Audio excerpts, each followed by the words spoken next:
It's that time again. He's Christian. He's KJ. And you're listening to We'll Get You Hip on comradio.com. Let's get it! Too many thoughts on my mind, I can't sleep at night, so I just keep writing. Alright, welcome back to We'll Get You Hip here on comradio.com. It's your boy Christian. Right over there is my man KJ. Alright, so we're going to dive right into the NFL. And it's not the way we want to. Usually we want to talk about exciting things like games, possible contenders, playoff teams, Super Bowl teams. But unfortunately, it's through something that a player said. And that player is Cam Newton. He recently just said in a recent press conference to a reporter from the Charlotte Observer, former CDT reporter, Jordan Rodriguez, and the comments were she was asking a question about how Devin Funchess has been running his routes and how well he's been doing, especially in the previous game. And in the middle of her question, Cam kind of sneaks in there. It's funny to hear females talk about routes. And it's making up a big stir. He'd already just lost an endorsement by Dannon. It was just announced today. He lost his yoga commercial and whatnot. And what makes this even matters worse is that she actually went up to him after the press conference for an apology. He didn't apologize. He meant what he said. So I don't know. I feel Cam's in the wrong. Should he apologize at least?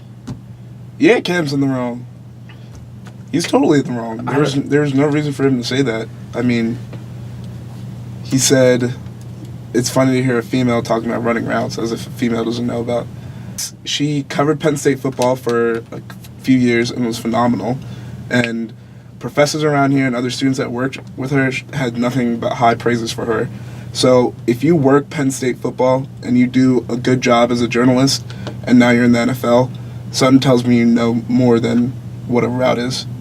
I think she knows what football is pretty well at this point. Right. So Cam got caught with his foot in his mouth again. It's like nothing new with this guy at this point. It's annoying because he needs to realize where he is. He already knows where he is. It's his, 7th year in the league? I don't understand what's going on. 7th year in the league?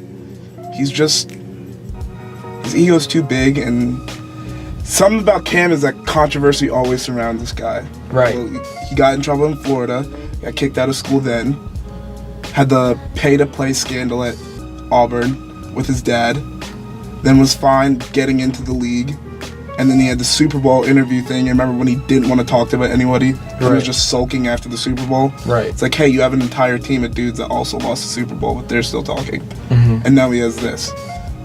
So it's just like, when are you going to get your act together and act like a mature person? She's a respected reporter. She's on the come up. And I was watching ESPN. They're talking about it's not only she's trying to make a name for herself, and they made a good point. She was trying to make a name for herself, and because of this, she's going to be known as the girl that Cam Newton called out. You know what I mean? She's trying to... fortunately, she has people back here that know that she's a lot more than that. Right. But it's like, you know the road to become a great journalist. It's really hard. Yeah. It is. It's going to take some work. And she was basically on the way. She was already doing press conferences for the Charlotte Observer. She's been, getting close up with, teams and their players. She was on the way. And now because of this, she's going to be known as, the girl that Cam Newton commented about. I think it's going to be like that for a temporary situation, but I don't think it's always going to be like that because she's probably just going to know what she does best and be a great journalist and make this fall by the wayside. And it's probably just whatever's going to come from it is going to come from it. And it's hopefully Cam finally learns to act like a grown man, a respectful grown man, and she'll probably just reaching bigger and better things. I mean, we wish her best of luck, especially with this going on. In the end, Cam was in the wrong. He should apologize at least, especially he should have done it right away. But if he doesn't do it, he's gonna have some serious trouble, especially with the media. I mean, I hate it now because to me personally, it's kind of just gonna look like Cam's losing money now. So yeah, maybe now it's time for him to apologize. No, he should have done it right away. Right. I don't understand that. We're going to go straight to the MLB, switching things up just a little bit. It was the first elimination games for the Wildcard that happened in the past 2 days. It was Twins-Yankees, and then... D-backs and the Rockies last night. And the Rockies. And the big question I have to ask for you, who had the better Wildcard performance? Yanks. You think so? Yeah.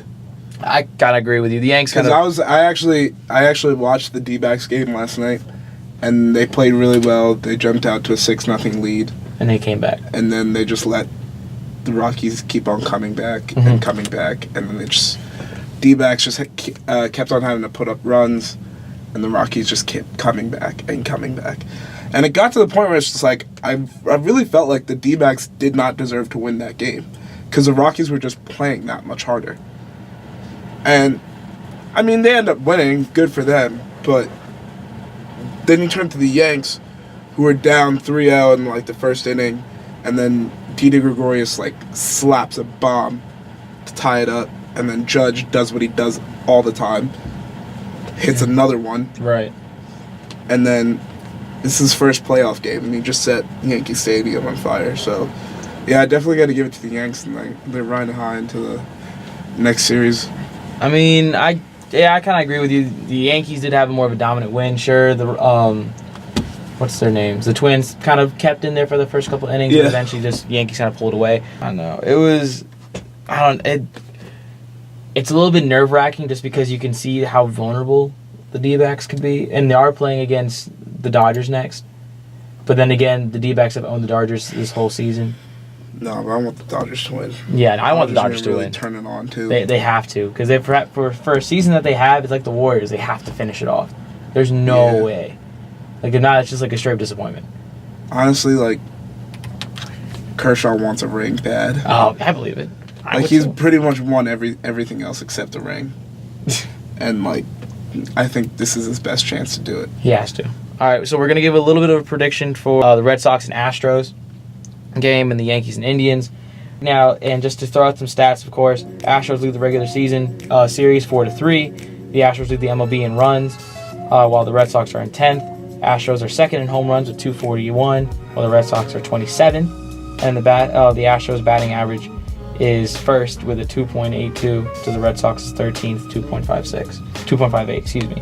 But on the defensive side, Boston is fourth in the MLB with a 3.7 ERA compared to Astros 4.12.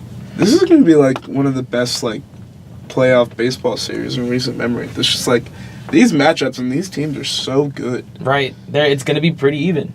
It's like evenly matched. I feel like there's going to be it's going to be a long playoffs because I feel like these teams are just going to play to the end every like series. Right. I don't feel like anyone's really capable of getting like swept or losing in one game. It's going to be a really hard fought couple series. For sure. On both sides. On both sides for sure. Yeah. All right, then moving forward. So who do you think is going to win tonight? Out of for the Red Sox and Astros? Yeah. Where they in Houston too, huh? Yeah. Kind of give it to the Astros. The Astros had a complete turnaround. They have 100 wins right now, 101 wins this past season compared to the Red Sox 93, and they seem to be more hungry. The Red Sox will always be the Red Sox, but I feel like they've struggled a lot more than the Astros have. Yeah. Especially under Jose Altuve, who's playing out of his mind. And, I think there was an article out there saying it's crazy how the best player in the MLB right now is the shortest player in the MLB, I think at 5'3" or 5'4". So, I don't know. I'm kind of riding the wave right now. I give it to the Astros. I'll go with the Astros, too. Yeah, I think it's going to be by at least 2 runs. And I'll take the Indians tomorrow night also. The Indians? Yeah. Indians tonight. Yeah, Indians tonight. Indians, Yankees tonight. And again, with the stats, Yankees second in runs, Indians 6th, Yankees first in home runs, Indians 15th. But again, on the defensive side of the ball, Indians are 5th in batting average. Oh, no, sorry. They're first in ERA with 3.3 in the MLB. And while on the batting average, Indians is 5th compared to Yankees 7th. So again, another close series. Pretty matched up. They're all like top 10 in what they do. So we'll see what happens. We're going to jump from the MLB to the NBA, the hardwood. There's not too much going on, but there's also stuff that's really exciting because the rookies are starting to play. It's preseason going on. And I'm sure people are going to say it's just preseason. It's the most hype preseason I've remembered in recent memory. It's getting a lot of hype because who's in it right now? Everybody's is exciting for a lot of young teams. And I got it. Like the first team I want to talk about is the Sixers. Your team right now. 76ers. You got see Ben Simmons play on the court for the first time. And Markelle coming off injury. The only person that's waiting is Mr. Process himself, Joel Embiid, but he'll come a little bit later.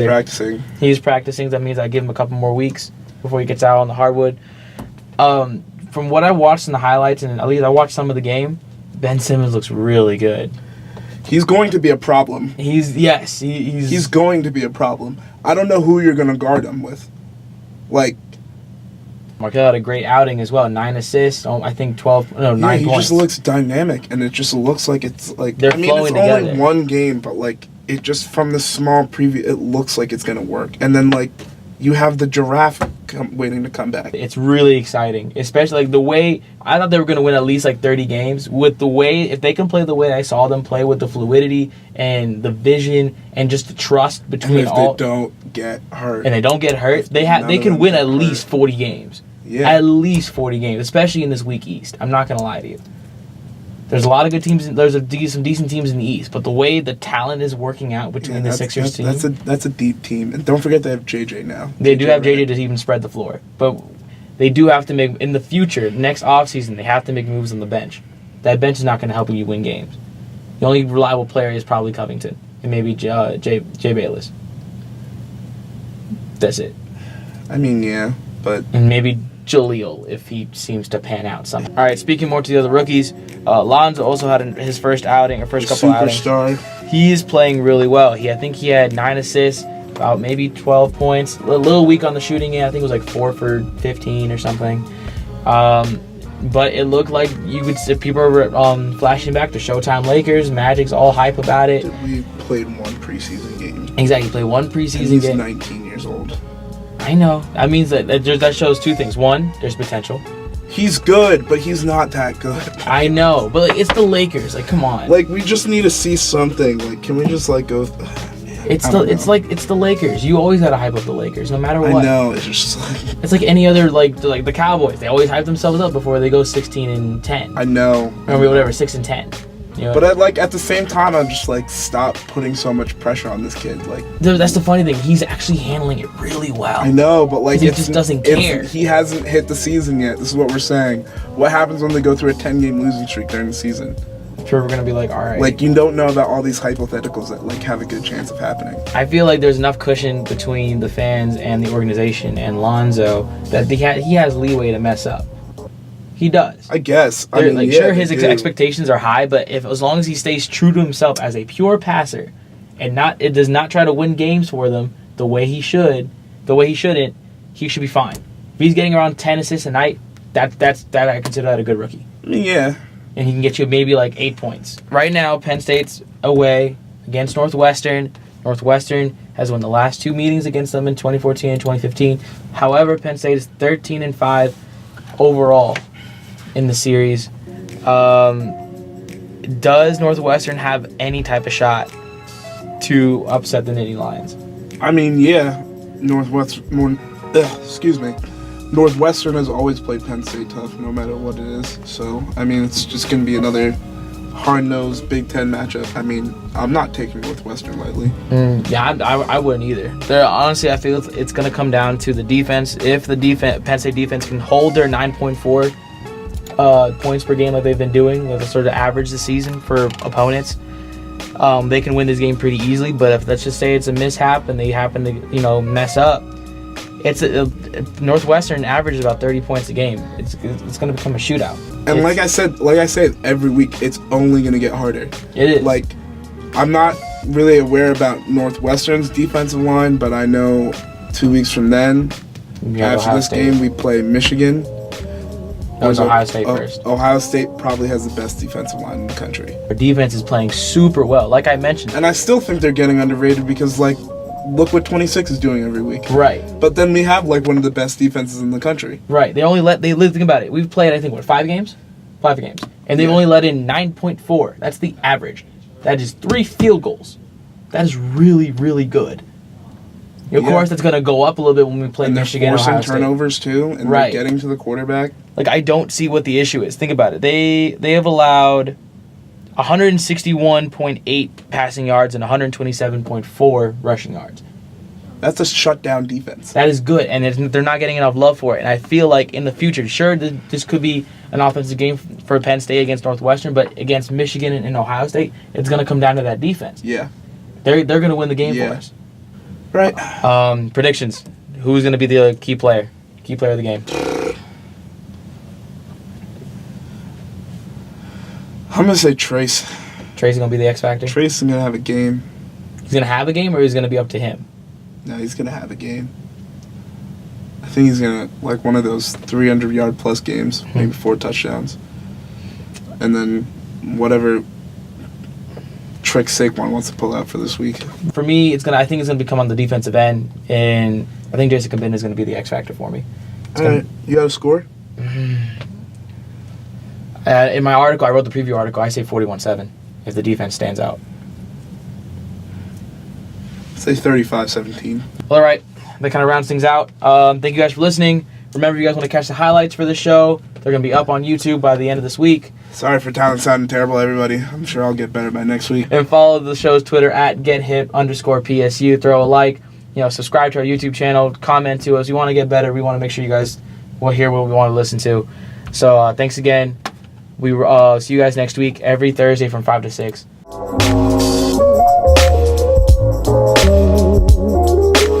Oh,